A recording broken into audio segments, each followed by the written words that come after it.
Olá, queridos irmãos, saudações do crente docente. Está no ar seu CDcast, podcast da sua lição bíblica. Esperamos que estejam gostando das lições postadas semanalmente nas mídias sociais.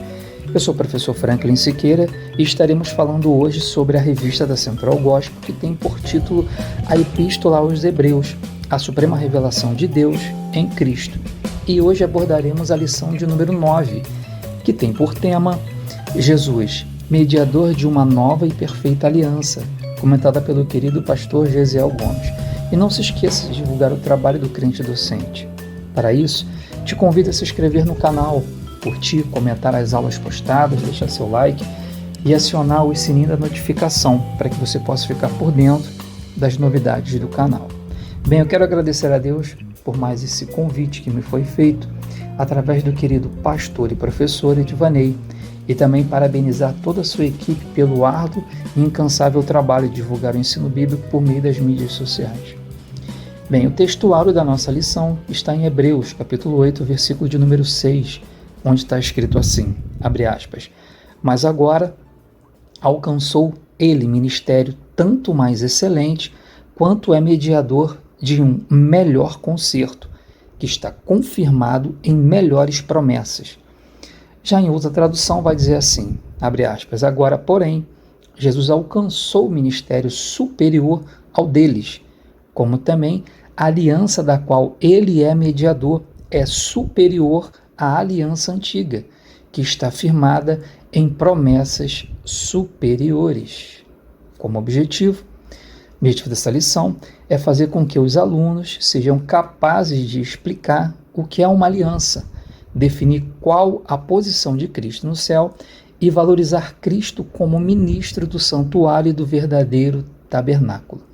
Bem, a guisa de introdução, capítulo 8 do livro de Hebreus, defendida por teólogos, ser autor desconhecido, porém com traços da escrita de Paulo, fica claro, portanto, que temos um sumo sacerdote que se assenta à destra do trono da majestade, ministro do santuário e do verdadeiro tabernáculo, fundado pelo Senhor, não por mãos humanas, como é afirmado no versículo de número 2, ainda do capítulo 8 do livro de Hebreus.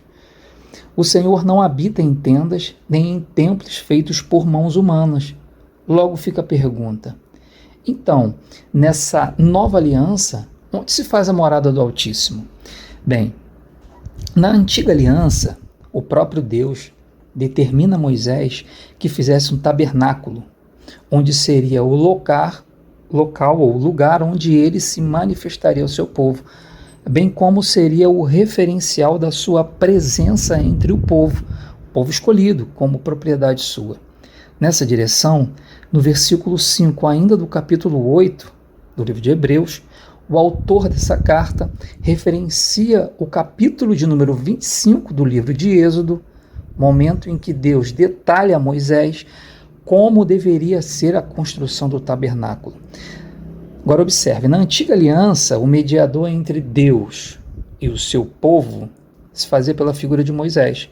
Essa primeira aliança consistia em regras e mandamentos de Deus ao seu povo, com o propósito de mantê-los separados e puros dos costumes de outros povos, como, por exemplo, não ter outro Deus além de mim, honra teu pai e tua mãe, não matarás, entre outros. Observe que a lei mosaica tinha como base regras de convívio e ordenamento social, a fim de desenvolver no povo a maturidade, se viver em unidade, bem como a de se relacionar com o divino. Porém, nessa aliança, a figura do sacerdote estabelece um mediano entre Deus e o povo. Já na nova aliança, firmada em promessas superiores, como afirma o versículo 6 do livro de Hebreus, no capítulo 8, Jesus aparece como mediador entre Deus e a humanidade. Entenda, enquanto a antiga aliança era restritiva, a nova aliança é abrangente, superior em promessas e aplicações, haja vista que engloba todo ser humano. Na primeira aliança, Deus fala ao seu povo por meio de Moisés. Na nova, perfeita ou segunda aliança, Deus fala ao seu povo por meio de Cristo, o Cordeiro vivo, sem mácula, sem pecado, aquele que abriu o vivo e eterno caminho, a ponte que reconectou o homem caído por seus delitos e pecados ao Deus vivo, quem rasgou o véu e nos deu livre acesso ao Deus eterno. Na antiga aliança, era o sacerdote quem apresentava o sacrifício a Deus por expiação dos pecados dele e do povo. Porém, era algo paliativo, haja vista que teriam que tornar a oferecer sacrifícios pelos seus pecados outras vezes. Já na nova aliança, o perdão passa a ser permanente, constante, contínuo, sem necessidade de se oferecer ofertas para recebê-lo outra vez, pois Jesus se fez sacrifício vivo e permanente pelo pecado, não apenas de um povo, mas de toda a humanidade, tornando-se a obra perfeita, acabada, a superior a qualquer outra aliança. Perceba agora o que afirma o pastor Walter Brunelli sobre as alianças firmadas. Abre aspas. As alianças pressupõem um selo. Por exemplo, na aliança noética, o sinal foi o arco-íris. Na aliança abraâmica, a circuncisão. Na aliança mosaica, o pacto sinático, por ter sido acordado no Sinai, o sangue. E no caso da nova aliança, o selo é a ceia do Senhor. 1 Coríntios capítulo 11, versículo de número 25, fecha aspas. No livro Kryptonita de John Bevere, no capítulo 4, ele escreve assim, abre aspas, assim como a primeira Páscoa marcou a libertação do povo de Israel da escravidão do Egito, a morte sacrificial de Cristo, que é o tema central da ceia do Senhor, marca a nossa libertação da escravidão do pecado. Fecha aspas. Bem, em seu sacerdócio, Jesus inaugura uma nova aliança entre Deus e a humanidade, o que torna a antiga aliança arcaica, tanto na sua forma quanto na sua prática sacerdotal. Observe o que disse o autor de Hebreus no capítulo 7, versículo 12, abre aspas, pois, mudando-se o sacerdócio, necessariamente faz também mudança na lei, fecha aspas. Bem, para aprofundar o conhecimento sobre o assunto e torná-lo de fácil compreensão, o pastor Gesiel Noni Gomes aborda 3 pontos cardeais que nos conduzirão ao entendimento pleno sobre o tema da lição de número 9, que são: ponto 1, a posição de Cristo no céu; ponto 2, o sacerdócio de Cristo nos céus; e ponto 3, a transitoriedade da antiga aliança. Por fim, o comentarista da revista faz uma breve conclusão. Ponto 1, a posição de Cristo no céu.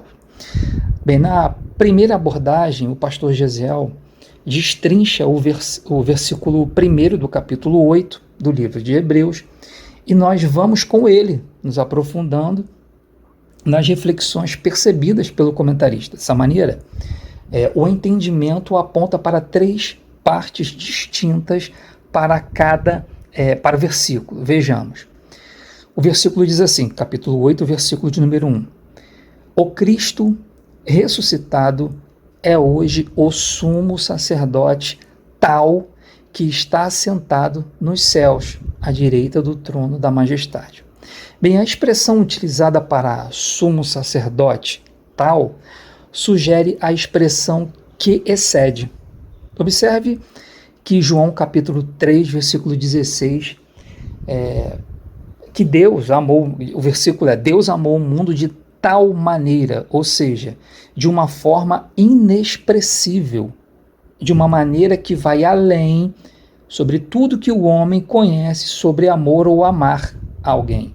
Entenda que o amor de Deus faz com que ele entregue o que de mais precioso possuía, ou seja, Jesus, para a redenção de toda a humanidade. No grego, a expressão tal aponta para o termo toioton, que na ordem de um pronome relativo, que se traduz por uma impossibilidade das palavras ou vocábulos humanos em dar tradução ou apontamentos da grandeza de Cristo e de seu ministério redentor. Veja bem, entenda que o propósito e a interpretação desse versículo não está ligada à ressurreição de Cristo. Antes esclarece o propósito de Cristo como sumo sacerdote, tal que inaugura uma nova aliança, um mediador que excede a compreensão. Na antiga aliança, os sacerdotes eram frágeis e passíveis da morte. Já na nova aliança, o nosso sumo sacerdote é forte e imortal. A expressão tal tenta traduzir essa superioridade sacerdotal.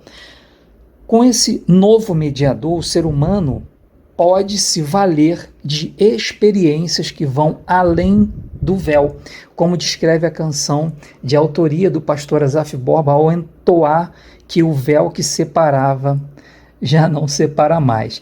Essa mesma expressão, que está assentado nos céus, também aparece em Hebreus, capítulo 1, versículo 3, abre aspas, assentou-se à direita da majestade nas alturas, fecha aspas. Em Hebreus, capítulo 10, versículo 12 também, abre aspas, assentou-se à direita de Deus, fecha aspas. E também aparece no livro, capítulo 12 de Hebreus, versículo 2, abre aspas, está assentado à direita do trono de Deus, fecha aspas. Bem, mas por que a palavra enfatiza mais de uma vez as mesmas expressões? A resposta para essa pergunta se resume pelo seguinte vocábulo: expressão de veracidade. A sua obra em se entregar para o perdão dos pecadores e redenção de toda a humanidade foi tão perfeita e completa que a sua morte e morte de cruz lhe deu o direito de se assentar à direita do trono de Deus, trono invisível a nós, porém subiu àquele assentado posto e luz inacessível, como descreve 1 Timóteo, capítulo 6, versículo de número 16. E ali permanecerá até que os seus inimigos sejam postos debaixo dos seus pés. Salmo de número 110, versículo 1. Bem, como a obra dos sacerdotes da antiga aliança não tinha fim, ela era sempre seria incompleta, pois sempre teriam que repetir a mesma oferta e prática pelos pecados do povo continuamente. Bem, já na nova aliança, Jesus, como sumo sacerdote, ele realizou a obra de maneira completa, permanente e única, não necessitando de um novo sacerdote para dar continuidade à obra vivificadora de Cristo. Em Jesus, a obra foi consumada, ou seja, concluída em sua plenitude. Porém, o trabalho de levarmos a palavra que salva e liberta o homem de seu pecado é dever nosso e ainda está em curso e só acabará quando Cristo voltar. Bem, a terceira parte do versículo diz assim, abre aspas, à direita do trono da majestade, fecha aspas. No livro de Efésios, capítulo 1, versículo 16, depois do 20 ao 23, o apóstolo Paulo glorifica a Deus por ter sido Jesus vencedor à morte e ressuscitado dentre os mortos. Cristo, após ter cumprido a sua missão de maneira completa, recebe a mais alta honraria e de se assentar à direita de Deus. Observe, aos sacerdotes da antiga aliança não lhes foi dado tal privilégio.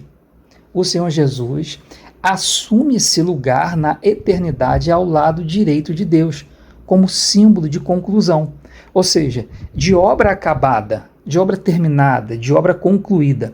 Ele nasceu de mulher, viveu como homem, mas andou sobre a terra como Deus. Não pecou jamais, cumpriu todo o seu propósito estabelecido por Deus, e o seu sangue iniciou a nova aliança eterna e perfeita, sendo ele mediador de um propósito estabelecido por Deus. Com isso, somos nós os beneficiados por termos o direito conquistado na cruz por Cristo, de nos assentar à presença de Deus, de acessar a presença de Deus, pois o véu do templo se rasgou e agora temos livre acesso ao Pai. Bem, no ponto 2, o sacerdócio de Cristo nos céus. Para que se possa entender com clareza acerca do sacerdócio de Cristo nos céus, cabe fazermos um resumo detalhado dos capítulos de número 1 ao capítulo de número 7, com relação aos seus pontos principais. Bem, no capítulo 1, lemos que o escritor da carta aos Hebreus fala acerca de Cristo, sendo ele o resplendor da glória de Deus e a expressa imagem de quem Deus é, capaz de sustentar todas as coisas pela palavra do seu poder, assentando-se à destra da majestade nas alturas. No capítulo 2, vimos que Jesus foi coroado de glória e honra por causa da paixão da morte, para que pela graça de Deus provasse a morte por todos. No 3, bem, o Senhor Jesus é apontado como superior ao tabernáculo, fazendo de nós a sua morada, posto que na nova aliança somos nós o templo vivo, lugar de habitação do Deus vivente, local onde ele habita, fala, inspira. Antes, Deus se fazia presente junto ao povo na figura da arca, que ficava dentro do tabernáculo. Agora somos nós o templo e a arca o nosso coração. No capítulo 4, faz menção a um descanso eterno, lugar de morada, de habitação celestial, para descanso do seu povo, onde não haverá mais pranto, choro, morte ou dor. No versículo 9 desse mesmo capítulo diz assim, abre aspas, resta ainda, portanto, um repouso para o povo de Deus. Fecha aspas. Já no capítulo de número 5, Cristo é assunto como o grande sumo sacerdote, a oferta viva, sem defeito, feito oferta pelo pecado da humanidade, em que todos podem confiar e descansar, pois nele o perdão dos pecados foi conquistado na cruz pelo derramar do seu sangue, o que marca e configura o símbolo da nova aliança. Já no 6, é dada atenção às questões do cuidado com as causas espirituais, a fim de que não sejamos negligentes com as coisas do céu, antes imitadores dos que pela fé e paciência herdaram as promessas, como diz Hebreus capítulo 6, versículo de número 12. O 7 faz uma revelação impressionante, que coaduna com todo o contexto lido até aqui, pois o versículo 22 aponta Cristo como a garantia de uma aliança maior. Entenda, Jesus é o pagamento e a certeza de que nossa salvação está garantida, que o perdão dos nossos pecados é real e que existe um descanso garantido na eternidade para todo aquele que reconhece o Senhor como o único Salvador de sua vida. E no contexto do capítulo 8, Cristo aparece como mediador de uma nova aliança, superior à antiga e rica em promessas, como ministro do santuário e do verdadeiro tabernáculo que o Senhor fundou, não aquele que o homem construiu. Bem, esse tabernáculo sou eu e você na nova aliança. Por isso que Deus não habita em tendas ou em templos feitos por mãos humanas. Observe o que diz o versículo de número 5, momento em que o escritor da carta aos Hebreus afirma que a construção ordenada por Deus a Moisés tinha que ser edificada como sendo a representação de tudo que Deus falara a ele no Monte Sinai. Dessa forma, a ideia de Deus era trazer o céu à terra por meio da revelação de se construir com toda a riqueza de detalhes o que Deus havia falado que se fosse feito. Agora entenda, o céu, diferente do que muitos pensam, é um lugar de festa, de adoração, de alegria, de paz, lugar de morada celestial, morada eterna. No capítulo 4, versículo 9, diz que há um repouso para o povo de Deus. Em João 14, versículo que vai de número 1 ao 6, Jesus afirma o seguinte, abre aspas, na casa do meu pai há muitas moradas, se não fosse assim, eu vô-lo teria dito, fecha aspas. A ideia era transmitir aos hebreus que o sacerdócio de Cristo não estava limitado apenas à terra, apenas ao contexto de vida social ou aos relacionamentos estabelecidos aqui.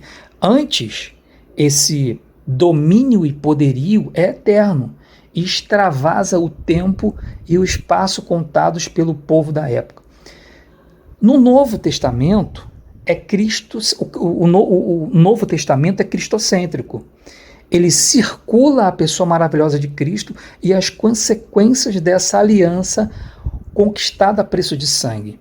O comentarista da revista foi muito feliz em afirmar que em nenhum outro livro do Novo Testamento o aspecto sacrificial da obra de Cristo é revelado com tanto impacto, com tanto detalhe.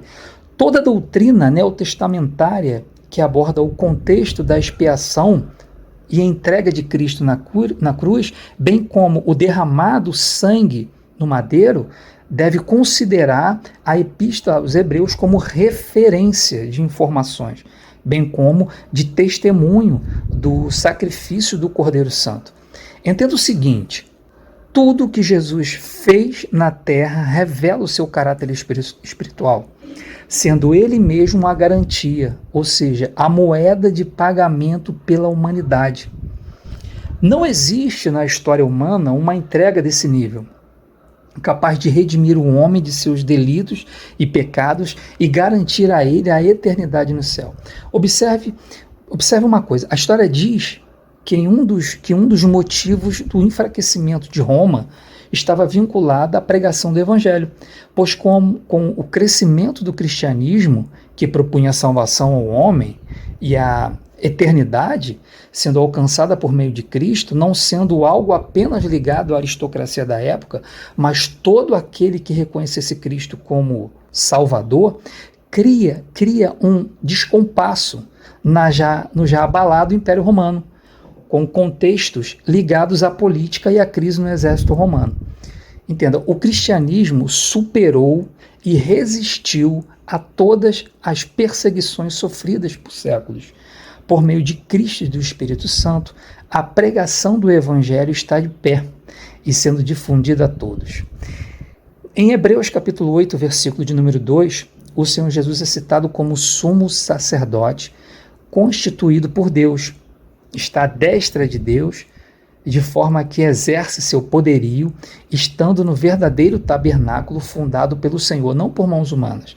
O primeiro tabernáculo montado no deserto já não existe mais, bem como o templo construído por Salomão como lugar de adoração, de oferta e encontro com Deus. 2 Coríntios 7, capítulo 7, versículo de 1 a 11, trata sobre isso. Fora destruído e substituído por outro no templo do rei Herodes. Dessa forma, Cristo é o ministro do verdadeiro tabernáculo, o tabernáculo celeste, eterno, indissolúvel. O templo possuía 3 separações distintas: o pátio, o santuário e o santíssimo lugar. Em João, capítulo 14, versículo de número 6, Jesus, em resposta a Tomé, declara ser o caminho, a verdade e a vida.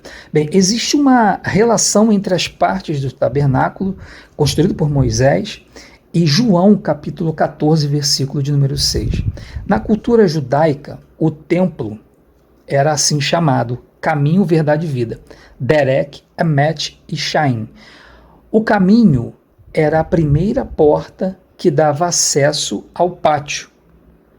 A verdade era a segunda porta que dava entrada ao lugar do sacrifício e da limpeza dos pecados. Já a vida era a terceira porta que dava acesso ao lugar santíssimo, onde estava a arca da aliança com as tábuas da lei, a vara de Arão que floresceu e o maná que sustentou o povo no deserto. Jesus estava dizendo que ele era o começo, o meio e o fim. Ele é a lei, o rebento, o pão vivo que desceu do céu. Não se pode chegar a Deus sem antes acessar a porta da vida que é Cristo. Ser por ele limpo e se achegar a Deus pelo novo e vivo caminho aberto na cruz do Calvário. Bem, Ponto 3. A transitoriedade da antiga aliança. A ideia de velho e novo, escritas em hebraico, possuem denotações distintas. E essa é a questão. Kainós e palaios assumem traduções que apontam bem a conjuntura da antiga e nova aliança. Kainos indica novo e palaio se traduz por velho. Ambas expressões são termos relativos, pois aponta para algo que se acrescenta ao já existente. Não se trata de continuação, pois a nova aliança difere da antiga tanto na amplitude, por ser abrangente a toda a humanidade, quanto na sua forma, por não ter mais a figura de um sacerdote, e sim de Jesus como sumo sacerdote eterno. A primeira era uma aliança com o povo de Deus, já a segunda, uma aliança por Cristo com toda a humanidade. Veja bem, João capítulo 3, versículo 16, abre aspas, porque Deus amou o mundo de tal maneira que deu o seu Filho unigênito, para que todo aquele que nele crê não pereça, mas tenha vida eterna, fecha aspas. Essa aliança maior e perfeita já havia sido profetizada em Jeremias, capítulo de número 31, versículo de número 31, abre aspas, diz assim, vem dias, diz o Senhor, em que farei uma aliança nova com a casa de Israel e com a casa de Judá, fecha aspas. Bem, fica a pergunta, mas que aliança seria essa? Né? O versículo de número 33 afirma, ainda do capítulo 31 do livro de Jeremias, afirma que afirma o seguinte na segunda parte, abre aspas, porei a minha lei no seu interior e a escreverei no seu coração. Eu serei o seu Deus e eles serão o meu povo, fecha aspas. Olha o que diz a segunda parte do versículo 34, abre aspas, pois lhes perdoarei a sua maldade e nunca mais me lembrarei dos seus pecados, fecha aspas. Irmãos, o que é isso senão o perdão perfeito? Agora entenda o seguinte, Deus ainda condiciona essa promessa para o seu não cumprimento. Olha o versículo de número 37, diz que se os céus forem medidos lá em cima e os fundamentos da terra medidos cá embaixo, o Senhor rejeitaria toda a descendência de Israel. O que Deus está dizendo pela boca do profeta é o seguinte, sobre a impossibilidade de um dia Deus rejeitar o seu povo e voltar atrás da aliança que estava por vir. A aliança antiga era um anúncio de uma aliança maior, perfeita, eterna, que estava por vir. Não mais por um sacerdote falho e limitado, mas por Cristo. Querido professor, para ilustrar a aula, você tem a liberdade de traçar um paralelo entre a antiga aliança e a nova aliança, por meio de um quadro comparativo. O pastor Gesiel Nunes foi muito feliz ao desenhar essas 4 principais características como sendo um ponto cardeal que irá direcionar o entendimento das alianças e da superioridade da nova aliança. Veja bem, ponto 1. Na antiga aliança, o relacionamento pautava-se na materialidade e baseava-se em promessas limitadas, sejam elas relativas somente ao seu povo, seja relativa ao comportamento deles. Já na nova aliança, o aspecto central é o espiritual, o divino, em contraste à interação com o homem, em constante interação com o homem. Deus se revelando à humanidade por meio de Cristo e buscando permanente integração à sua criação. Olha o ponto 2.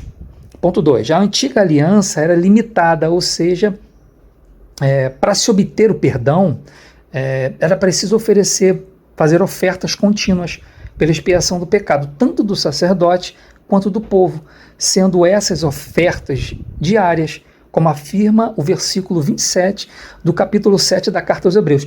Já na nova aliança, o sacrifício de Cristo na cruz e o derramar do seu sangue trouxe à humanidade perdão permanente. Não mais um ato transitório, é aí que está a questão. Não mais um ato transitório, antes uma solução permanente, definitiva, e disponível a todos. Agora observe que não está vinculado ao viver de qualquer maneira, mas ao arrependimento e confissão dos pecados para que haja o perdão. Terceiro ponto comparativo. A antiga aliança possuía em seu interior a ideia de julgamento e temor. A nova, por sua vez, pautava-se na graça, no favor não merecido da parte de Deus, algo que o homem não pode atingir, se não for dado por Deus. No ponto 4, no comparativo de número 4, na aliança passada, o homem não possuía acesso direto a Deus. Era a figura de um sacerdote que acessava a presença de Deus, que apresentava as ofertas em favor do pecado do povo. Já na nova aliança, Cristo se faz acesso permanente a Deus, como oferta contínua pelos nossos pecados. Logo, eu e você podemos nos achegar a Deus sem intermédio de santos, ou seja, sem terceirização desse privilégio. Observe o que diz Mateus, capítulo 7, versículo 51. Abre aspas. Nesse instante, o véu do templo se rasgou em duas partes, de alto a baixo. O véu era uma grande cortina feita de tecido azul, púrpura, escarlate e linho fino. A palavra vai dizer que ela se rasgou de cima, lugar que não se tinha acesso, abaixo, até eu e você. Temos hoje livre passagem a Deus. O véu que separávamos não separa mais. Foi rasgado e podemos nos achegar ao Senhor. Querido irmão, isso é maravilhoso. Entenda, a aliança antiga é fato proposto por Deus. Agora, entenda só. Para que o estabelecimento de uma aliança pudesse acontecer, seria necessário 3 partes envolvidas. Primeira parte, Deus. Segunda parte, o sacerdote. Terceira parte, o mediador. O sacerdote, que é a figura do mediador, e a terceira parte, o povo. Nesse antigo concerto, o sacerdote era falho, ou seja, sujeito ao pecado, e o povo sujeito à apostasia. Logo falharam. Também, Jeremias capítulo 31, versículo 32, fala sobre isso. Pela sua infinita misericórdia, descrita em Lamentações, capítulo de número 3, versículo de número 22, o Senhor propôs à humanidade uma nova e maior aliança, agora na figura de Jesus, o mediador entre Deus e o homem. Nessa nova aliança, as 3 partes permanecem. Deus, o proponente, Cristo, o mediador, o advogado fiel, o Cordeiro Santo, sem pecados, o sumo sacerdote, e a humanidade. Observe que agora o pacto proposto não está mais condicionado ao povo de Deus apenas, mas a toda a humanidade. E o mediador não está mais condicionado ao pecado e à falhabilidade ou possibilidade de erro.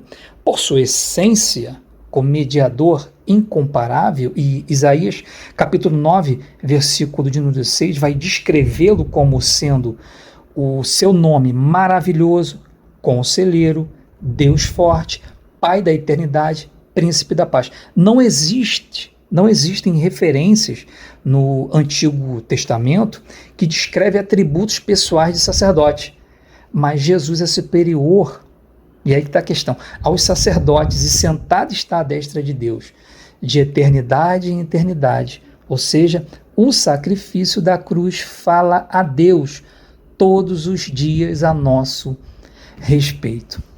Bem, o trecho mais longo citado no Novo Testamento, referenciando o Antigo Testamento, está em Jeremias capítulo de número 31.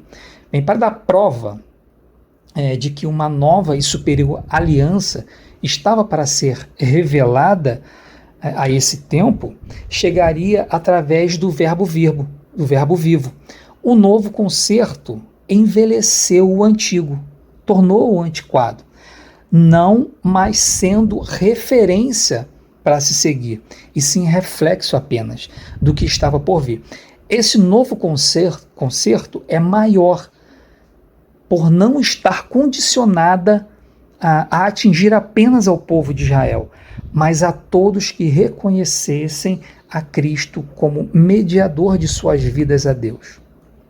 Bem, como conclusão, o querido pastor Gesiel Noni Gomes deixa claro que Deus, a partir dessa nova aliança, trabalha dentro de nós. Seu Espírito Santo nos lembraria das palavras de Cristo, ativaria a nossa consciência, nos influenciaria nas nossas motivações, nos impulsionaria a irmos além e despertar em nós o desejo de querer obedecê-lo. Dá uma olhada no que diz Filipenses capítulo 2, versículo 13.